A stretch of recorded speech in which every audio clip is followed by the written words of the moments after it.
Assalamualaikum warahmatullahi wabarakatuh. Waalaikumsalam warahmatullahi wabarakatuh. Alhamdulillahirabbil alamin wa bihi nasta'in wa ala umurid dunya waddin. Wassalatu wassalamu ala asrafil anbiya'i wal mursalin wa ala alihi wa sahbihi ajma'in. Amma ba'du.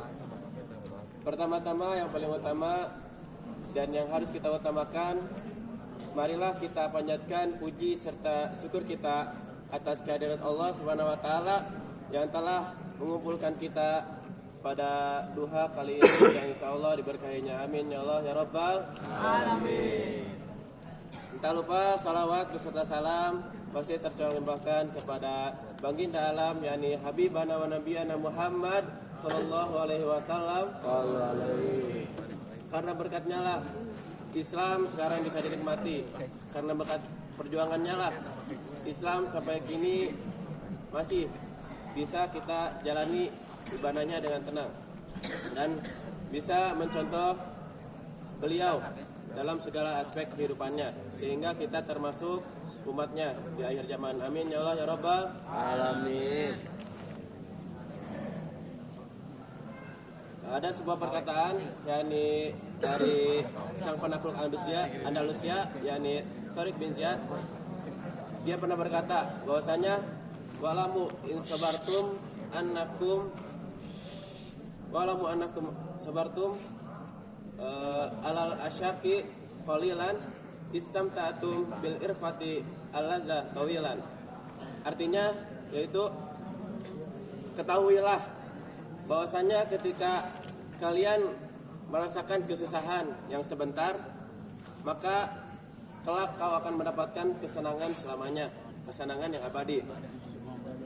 Maksud dari perkataan ini yaitu Tariq bin Ziyad ingin kalian tahu, ingin memberikan pengetahuan kepada kalian bahwasanya hidup di dunia ini hanyalah sebentar. Maka barang siapa yang bersabar atas dunia yang sebentar ini, kelak di akhirat akan mendapatkan kebahagiaan yang abadi. Karena sabar ini sulit mungkin di awalnya, akan tetapi sabar ini memiliki pahala yang luar biasa. Kita mesti sabar dalam segala cacian, makian, sabar terhadap perjuangan, sabar terhadap menuntut ilmu, dan sabar dalam segala aspek. Kita bisa mengambil contoh ketika Rasulullah SAW berdakwah di Taif bersama temannya yaitu Abu Bakar As-Siddiq. Rasulullah tidak diterima begitu saja. Akan tetapi ketika Rasulullah berdakwah di sana, Rasulullah menerima sebuah lemparan batu. Rasulullah menerima sebuah musibah yaitu tidak diterima dakwahnya. Bahkan sampai ada yang melempar kotoran kepada beliau. Akan tetapi setelah itu Jibril pun datang menemui Rasulullah SAW dan ingin memberikan azab kepada Taif ini, kepada kaum Taif ini dengan membalikan gunung yang ada di sana. Akan tetapi Rasulullah SAW bersabar dengan hal itu. Rasulullah tidak ingin membalas keburukan dengan keburukan, akan tetapi Rasulullah ingin membalas keburukan dengan kebaikan. Maka setelah beberapa tahun lamanya, kaum Taif pun menjadi Islam karena atas kesabaran Rasulullah SAW. Dan Taif ini menjadi salah satu kota yang sangat indah di kemudian hari. Itulah manfaat atau hasil dari kesabaran Rasulullah SAW. Kemudian dalam Al-Quran disebutkan bahwa Allah berfirman, A'udzubillahi minasyaitonirrajim, Bismillahirrahmanirrahim. Wasta'inu bisabri wassalah. Wa innaha lakabiratun illa 'alal khashiin alladzina yadunnuna annahum mulaqu rabbihim wa annahum ilaihi raji'un.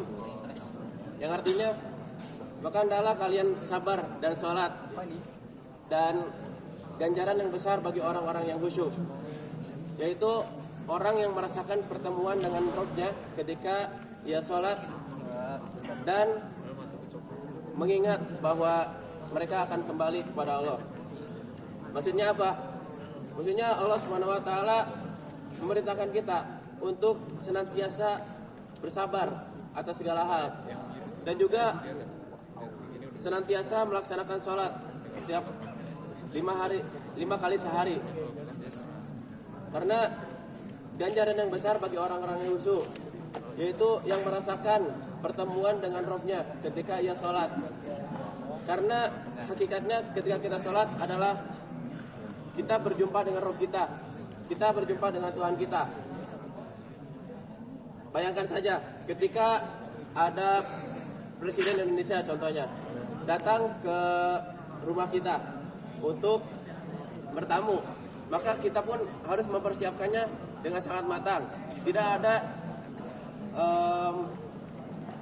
ada kerusakan sedikit pun, tidak ada yang kurang sedikit pun. Kita harus menyempurnakannya. Kita harus semaksimal mungkin menyambut presiden itu. Itu dalam hal presiden, dalam hal duniawi. Sedangkan Allah, yaitu rajanya para raja, masa kita sholat menghadap kepadanya dengan seadanya? Masa kita menghadap kepada Allah dengan apa adanya? Maka itu sangat tidak etis lah. Kita tidak punya adab kepada Allah Subhanahu wa taala. Maka selayaknya ketika kita sholat menghadap kepada Allah Subhanahu wa taala itu dengan persiapan semaksimal mungkin dan dengan niat sebaik mungkin, sehingga kita khusyuk dalam sholat dan mendapatkan pahala yang sangat besar, dan itu menjadikan ketenangan dalam kehidupan kita. Dan di ayat terakhir bahwasanya alladzina yadunnuna annahum mulaqullah, alladzina yadunnuna annahum mulaqu rabbihim, itu orang-orang yang merasakan berjumpa dengan Rabb-nya dan mengingat bahwasanya mereka akan kembali. Karena mereka tahu apa yang kita dapatkan hari ini, apa yang kita peroleh hari ini adalah dari Allah dan akan kembali kepada Allah juga. Maka pesannya yaitu kita harus senantiasa khusyuk dalam beribadah kepada Allah. Kita jangan apa adanya ketika beribadah dengan Allah. Kita harus semaksimal mungkin untuk beribadah, karena di dunia ini hanya sebentar dan di akhirat selamanya. Jangan lupa bahagia, jangan lupa berdoa, ingat kematian, ingat semua amalan kita akan dihisab. Sekian dari saya. Wassalamualaikum warahmatullahi wabarakatuh. Waalaikumsalam warahmatullahi wabarakatuh.